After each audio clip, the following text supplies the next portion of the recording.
As a kid, I remember being taught a jingle to remember the dates that the Civil War occurred. I also remember visiting a Civil War battlefield for a field trip and having a great time pretending I was one of the soldiers fighting in the War of States' Rights. Growing up in the South has had a great impact on the way that I've learned about history, and the way that I've been exposed to certain historical figures has given me the view that I have of them today. America has a history of memorializing figures from our history in the form of monuments, statues, and holidays. There are countless examples of this memorialization across the United States. Statues, landmarks, and monuments in the likeness or memory of well-known historical figures such as Christopher Columbus or Robert E. Lee are regular sights in most major U.S. cities. To use President George W. Bush's words at the opening of the National Museum of African American History and Culture, a great nation does not hide its history. It faces its flaws and corrects them. The question of how we as the United States can face our flaws and correct them without hiding our history is one that we must answer. Does removing monuments of troubled figures hide our history? Will changing federal holidays unite us as one nation under God? Is it time to change who we teach future generations of Americans to look up to as exemplary figures of what we value? To understand the root of these questions, the origin of monuments, statues, and holidays must first be understood. According to a 2019 House bill, there are more than 700 Confederate monuments and statues on public property throughout the country, the vast majority in the South. These include 96 monuments in Virginia, 90 in South Carolina, 90 in North Carolina, 90 in Virginia, 90 in Georgia. There are at least 1,503 symbols of the Confederacy in public spaces, including 109 public schools named after prominent Confederates, many with large African American student populations.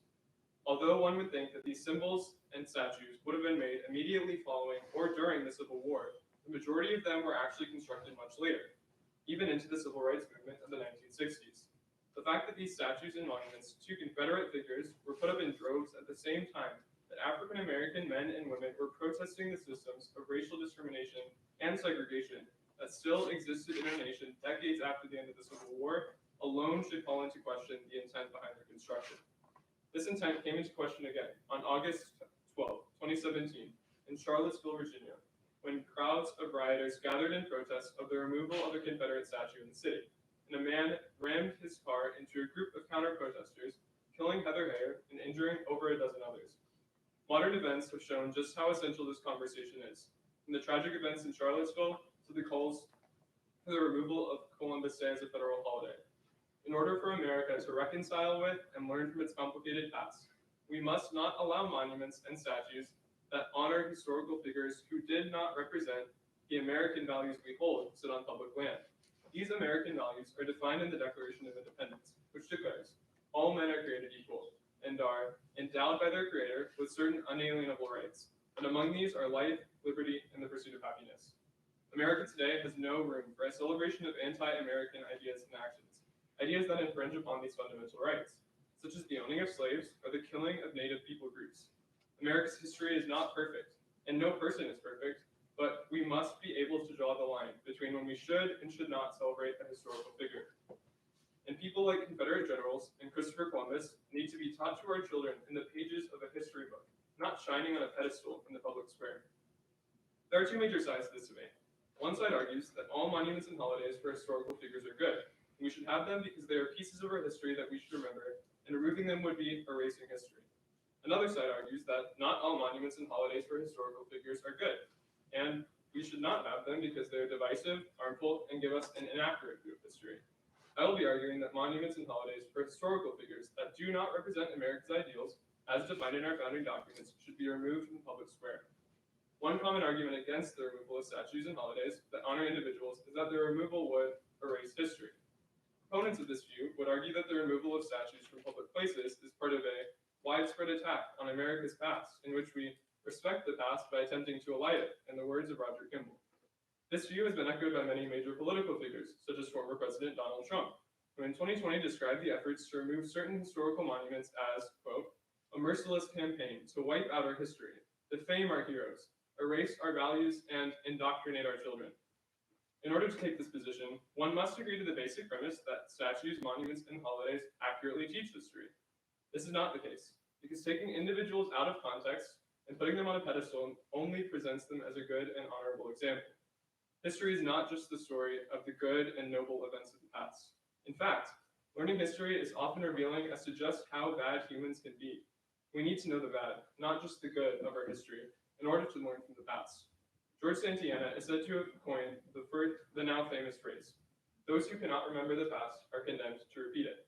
If we do not recognize the flaws and mistakes in the figures in our history, and instead brush over them by putting up statues that diminish the bad and emphasize the good, we will not be able to learn from the past and will be condemned to repeat it. Thus, to leave these statues in the public square would be to erase the truth of the figures that they represent. Not only are monuments and holidays inaccurate portrayals of historical figures, but they are also divisive symbols among Americans. Throughout history, America's founding ideals have pushed us to become a land where all people are welcome and can live in unity with equal freedoms. In a time when our nation is deeply divided, we should be seeking out things that bring us together, not tear us apart. A divisive statue has no place on public property, such as in front of a Capitol building. This type of display is one that alienates some viewers who are offended by the message of the figure and embraces some viewers who choose to honor that message.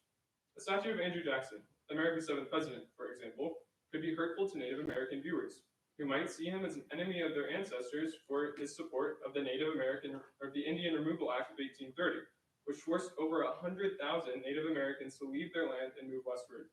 This same statue could be a source of pride for Southern Americans, who might see him as a hero of the common man for his humble roots as a farmer in Tennessee. In the same way, a divisive holiday has no place as a federally promoted celebration.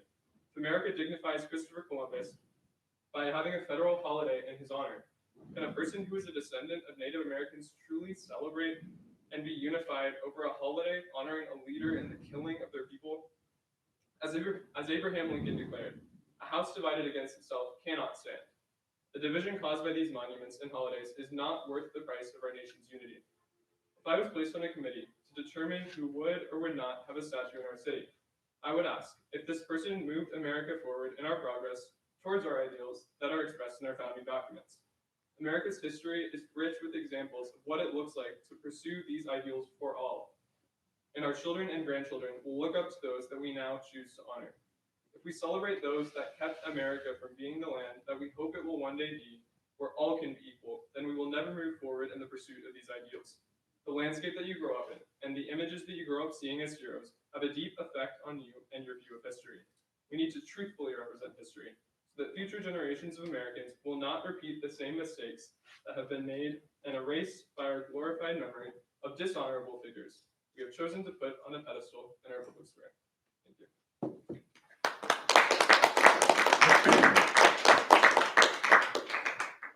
All right, thank you, Nate. I have 100 questions. I won't be able to ask all of them, but I have a lot of questions, partly because this is an issue that I'm trying to work out in my own mind as well. And I think a lot of people are, because it seems like there are extremes that you can go to, and a lot of people fall into some of those extreme views. But just fill us in a little bit on what exactly has been happening over the past few years that has really made this a big issue. Like, give us some specific examples. Sure. So in my introduction to my paper, one of the most prominent examples that I brought up was just in this past year. So after the killing of George Floyd in 2020, there was a huge new spark, I guess, in this national debate over these statues. And even in North Carolina, there was a lot of things that did occur. So there have been 4 instances in the past year in North Carolina of statues being taken down that featured images of Confederate soldiers and figures. 2 of these statues were toppled by protesters in the wake of the murder of George Floyd, and the other 2 were ordered to be removed from Capitol grounds by Governor Cooper, citing public safety imperative. And he said that if legislature had repealed their 2017 law that puts up legal roadblocks to removal, we could have avoided the dangerous incidents of last night. So currently across the nation, there are a lot of, as Governor Cooper worded it, legal roadblocks that prevent the removal of these statues. So that's kind of what this debate has brought up: is are these roadblocks right? Is this good? Do we need to continue to keep this in place? And what is the purpose of that? Mm-hmm. Okay. Yeah. So I guess we can put some of these statues, and we could talk about statues or like are you getting, to what degree should we get into like naming a state after George Washington? Is that the kind of thing we're talking about too? So I'm specifically focusing on statues, Okay. monuments, memorials, and holidays. So that's the focus of my paper. So states and those names were not exactly within the Okay. scope of that. But I guess we got the Washington Monument, so Yes. there's that as well. Okay. So when we're from what I've seen in the news, we can kind of put some of these statues into different categories. Like there's the Confederate soldiers, which that's kind of an interesting story behind there. Like, why are there statues of soldiers on the side that lost the war up in the first place? And I know you've gone into that a little bit in your research. So we've got those.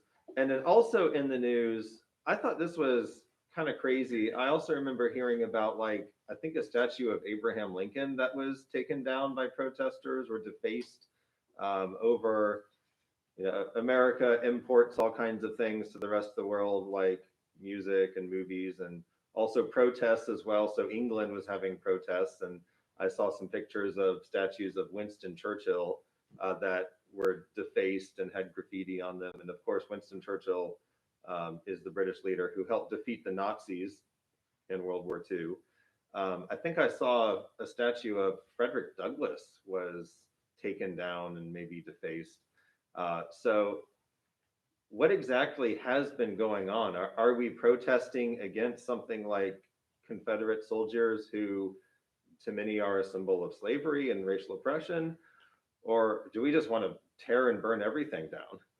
Sure. So as an artist, somebody who is wanting to pursue art as a career, I am definitely arguing on the side that none of these statues and monuments should be defaced, should be vandalized. I don't think that that's obviously it's not right under law, but also that's just disrespectful to the art, and it's not a good way to preserve that history.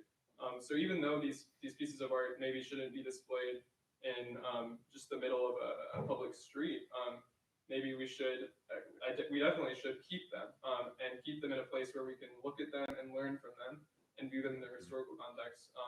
Should not be destroyed or defaced. And yes, across our nation, even in other countries, we have seen this past year examples of people defacing and painting over, and even in Raleigh, these statues. And I am not arguing or advocating for that, but at the same time, I think that all these things could have been prevented if we start to take action, and they can be prevented in the future if we start to take action now. Consider, why do we have certain figures displayed, and is this the correct context to display them? But I do not think that justifies the defacing of those statues. And when people are defacing or tearing down statues of Abraham Lincoln, Winston Churchill, and Frederick Douglass, I mean, I don't think those are people that we usually associate with racial oppression and anti-American or anti-Western values, right? So what's going on with these statues? Yeah, so I think that what a lot of this has to do with is a lack of accurate education of history. I think that we are seeing these new generations of Americans growing up without access to a holistic history education and the ability to learn about history, the good things and the bad things. And instead, when we have all these statues, we see statues to people who definitely did stand for values and things that are not in accordance with what Americans value in our Declaration and our Constitution. And right next to them, we see statues to people who maybe were honorable and good examples. So it becomes very confusing when we have these mixed messages from our statues. So we have Abraham Lincoln right here and Frederick Douglass right here, and we have Robert E. Lee right down the street. So it becomes very confusing as to which one of this is meant to honor this person, which one is not. So I definitely can see why that could be out of a lack of understanding of our history and a lack of education as to what American history really is. Mm-hmm. Yeah. All right. I got more questions. I'm going to pass it off to Mr. McMahon. Sure. Thank you, Mr. Stikeleather. I guess one of my questions would be, isn't it better just to contextualize the statues and keep them in the public square? That way they have broader exposure to more people. more people can see. And if we just contextualize these statues a little bit better, maybe they can understand, we can accomplish your goal that about educating the people about our nation's history of oppression and things like that. Why would we not do that? Sure. So I am arguing, in my paper I was able to go more into this, but not in the speech, but I'm arguing for a case-by-case basis. So each of these statues should be looked at a case-by-case basis. Each of these monuments should be looked at on a case-by-case basis. So as you were saying, that I am arguing that greater context be put surrounding this statue, this monument, whatever it is. And if it cannot be put into that greater context in the current location that it's in, then it should be put in a place where it can be put into that context.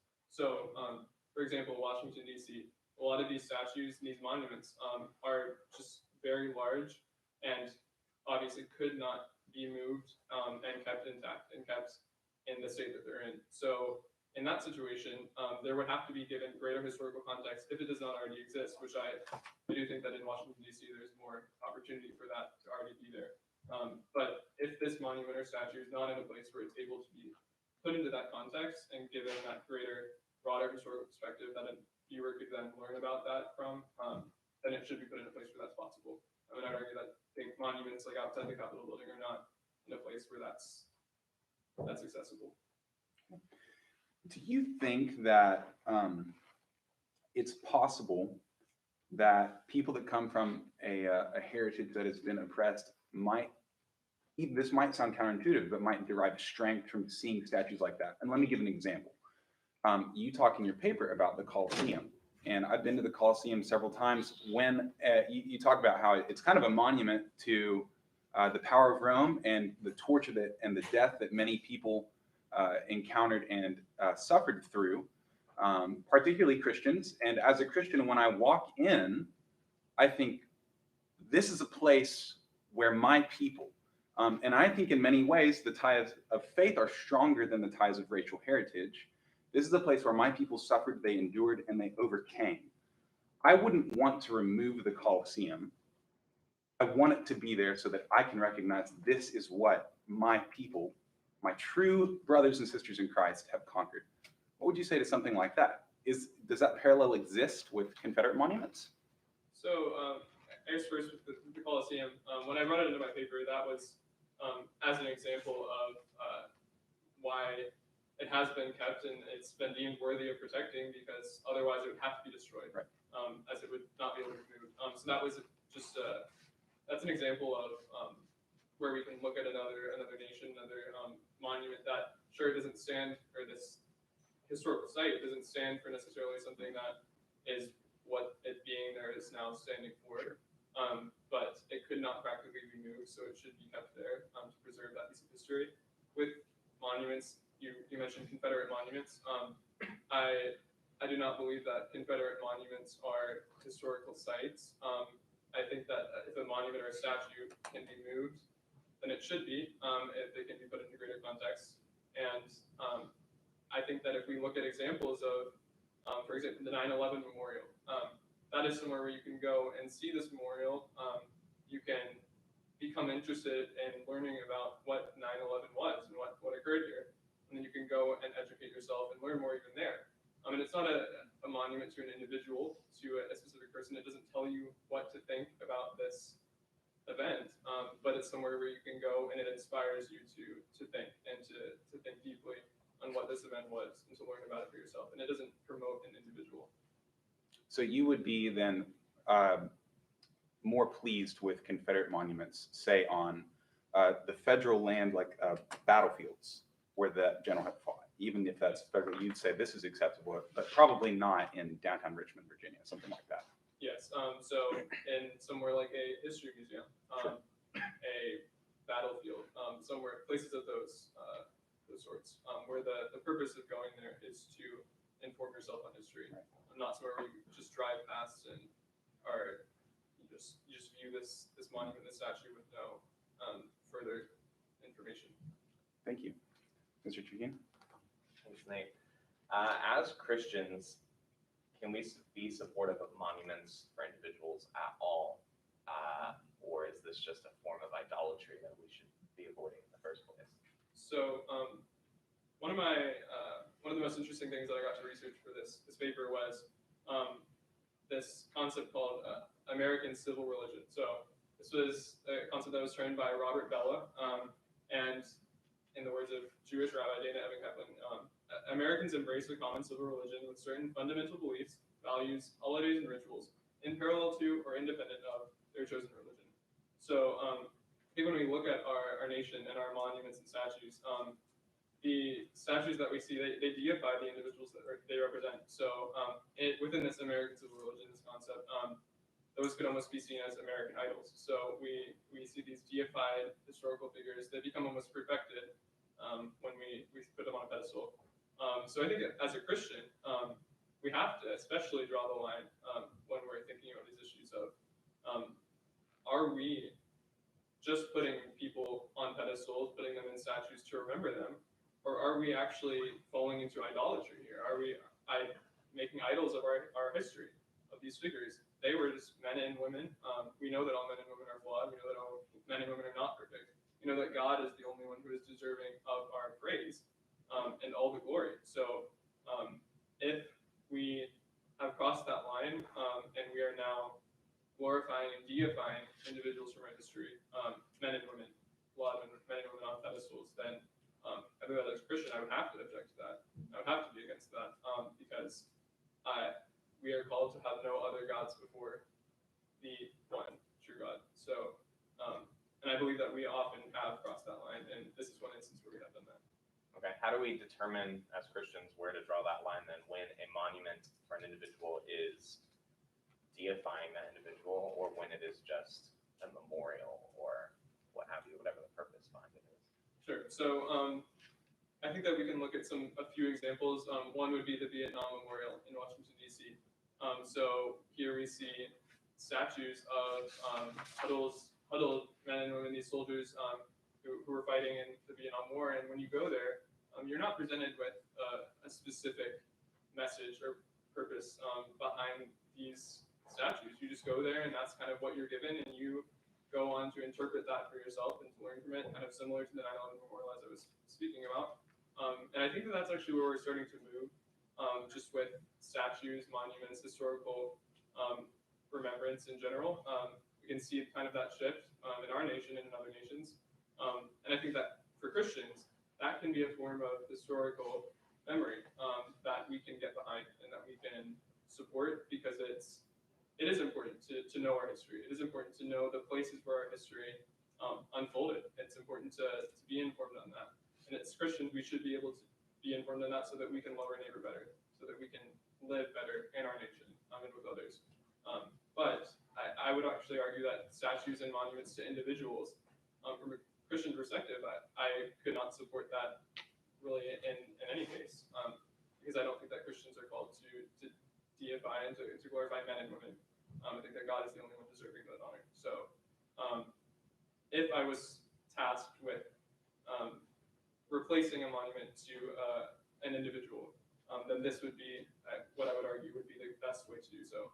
So if we have to have monuments for men and women, then we should have the standard of our founding documents, the Constitution, the Declaration. But as a Christian, I would argue that I would hope that that would not be something that we would have to do. Okay, so yeah, you brought up groups of people, and we've mostly been talking about memorials and monuments for individual historical figures.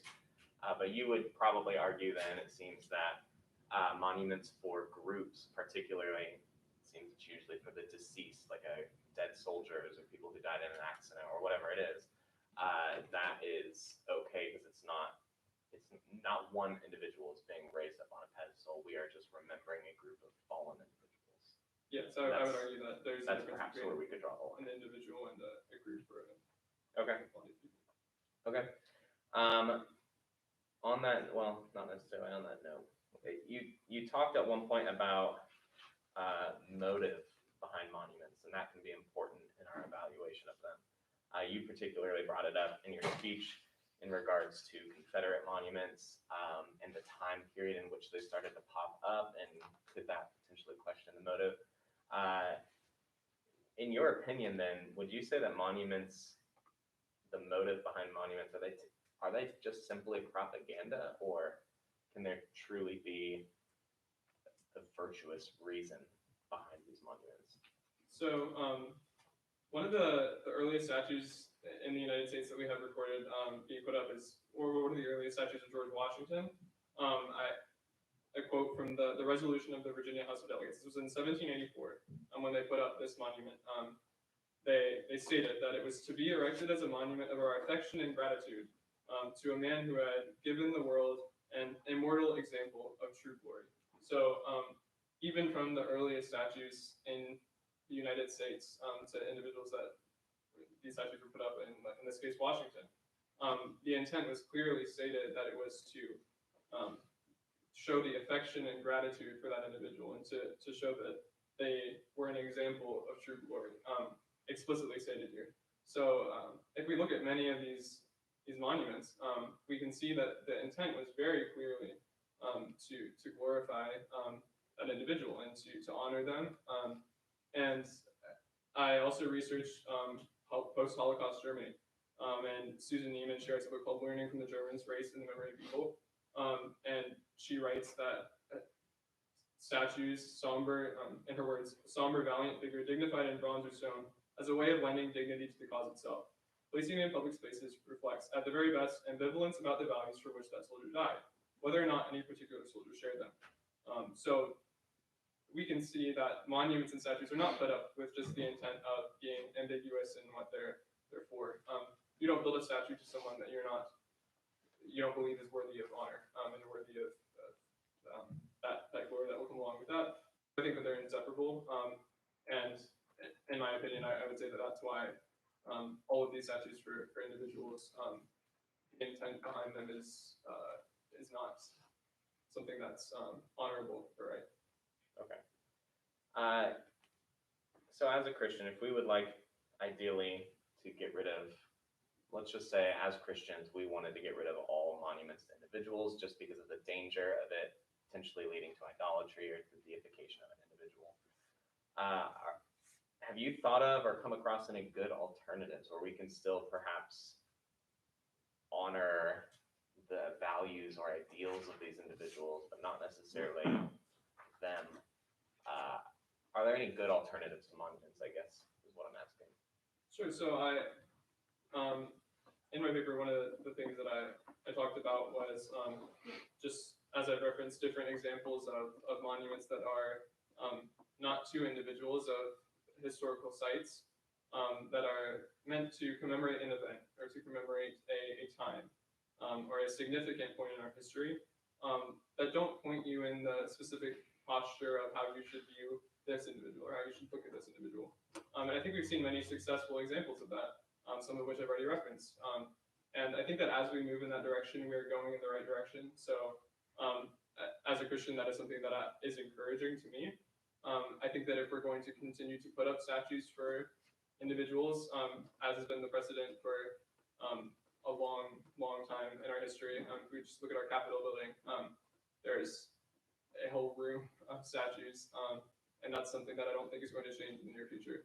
So if we're going to put up statues to individuals, I believe that it would be the best way of evaluating each individual to look at the standard of our foundational documents. Did they exemplify the values that are stated in our foundational documents, that all men are created equal? Did they exemplify that? And if they did not, then we should not have them in a place of honor and place of respect in our nation. Okay, thank you. Mr. Halbert? Yeah, I have one more. So would it be okay to have a sculpture of a group of Confederate soldiers? You probably know most Confederate soldiers did not own slaves, did not necessarily believe in the cause of racism. They were defending their home, right? And that takes it away from the individual, and it kind of recognizes the sufferings and the struggles of that group of soldiers trying to defend their home. Would that be something that's acceptable to you to have in the public square? So another one of the things that I did touch on in my paper was whether or not the keeping up these statues, these monuments, is even constitutional. So in the case of a lot of these Confederate statues, the keeping them up is kind of a gray or iffy area whether or not this is constitutionally protected. The government does not have, cannot, give me a second, I can find this. Sure. The expression of discriminatory speech on behalf of the government is constitutionally prohibited expression. So oftentimes having government officials and people who are employed by the government on whatever level it is, maintain and keep up these statues would seem to imply that that is an active expression of the message that that statue carries. So in the case of a Confederate statue, I think that there could be a fair argument made for why that could convey a message of pro-slavery, regardless of whether or not, of course, many of the individuals who fought for the Confederacy were not pro-slavery, but regardless, that image could convey that message.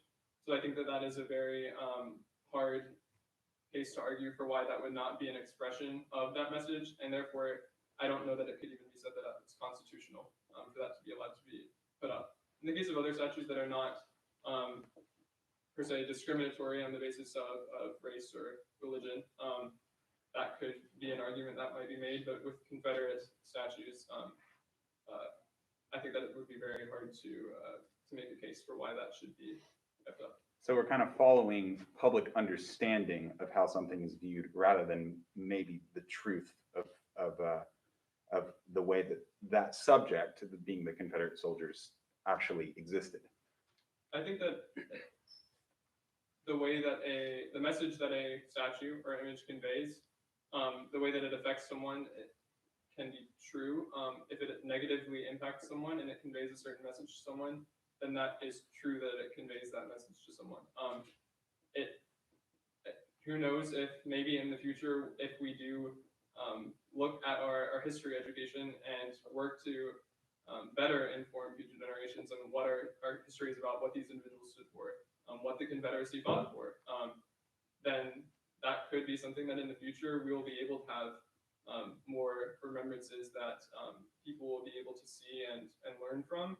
But I think at this point, when that kind of message is conveyed often by an image such as a Confederate soldier or soldiers, then I think that right now that is something that is not appropriate to continue to keep up. Thank you. Mr. Hopper. I want to read a short passage from a book and then comment on it and then try to relate this back to what you're talking about. So this is from it's a book by Peter Kreeft, who's a Christian and a philosophy professor, but I'm just going to jump right in. He's telling a story about a babysitter who is babysitting his kids, who asked him to help. She asked him for some help with a project for her English class. She's in high school, and basically the prompt was, "Could you talk for a minute about who your heroes are?" And so he says this: "I uttered some obvious remarks about Jesus, Socrates, and my father. She thanked me so profusely that I protested, just because I teach philosophy in college, that doesn't mean I have something better to say than someone else. Oh, but you did," she said, "but I only said the obvious." Maybe so, but it was different. How? Everyone else I interviewed said something like, heroes? What heroes? This is the 20th century. I was the only one she had interviewed who had any heroes.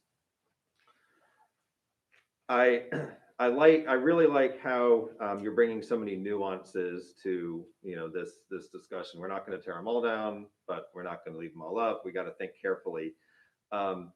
Here's my concern. It seemed if we were to get a bunch of Americans together and say, okay, we're going to build a statue. Who is one person that all of us can agree deserves to have a statue built to them? I don't know if we'd come up with anybody. And I think that might be for two reasons. One, because we're so divided as a country that we have such different views on what our values are.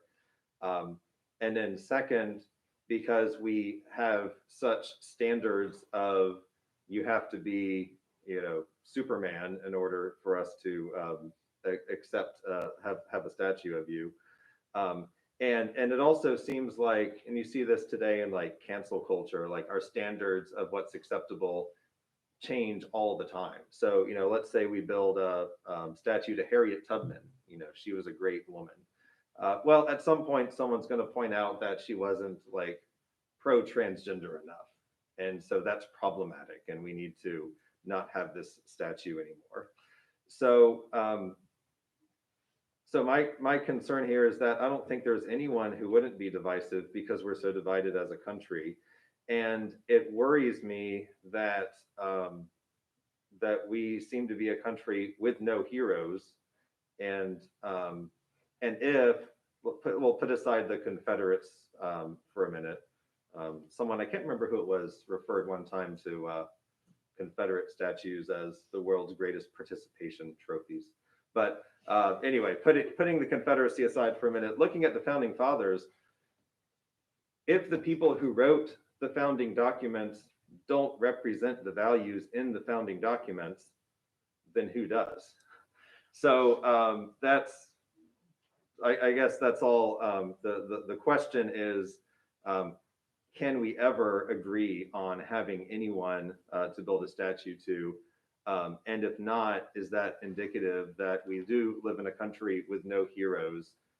And is that a problem? I know that's a lot, but I'm sure you've got some thoughts. So I think, first of all, with the founding fathers, you said, who represents those ideals that were in those documents? I would say we should honor the ideals that are in the documents. The ideals such as freedom, liberty, the pursuit of happiness. All men are created equal. We should honor those ideals, and that doesn't necessitate that we honor the men who wrote them down, who did not live in accordance with them. So I see no issue in honoring the ideals that were in the documents, that not needing to be honoring the men that wrote them down just because they wrote them down. Can we honor them in an appreciative way, perhaps? That's not necessarily the same as building a statue.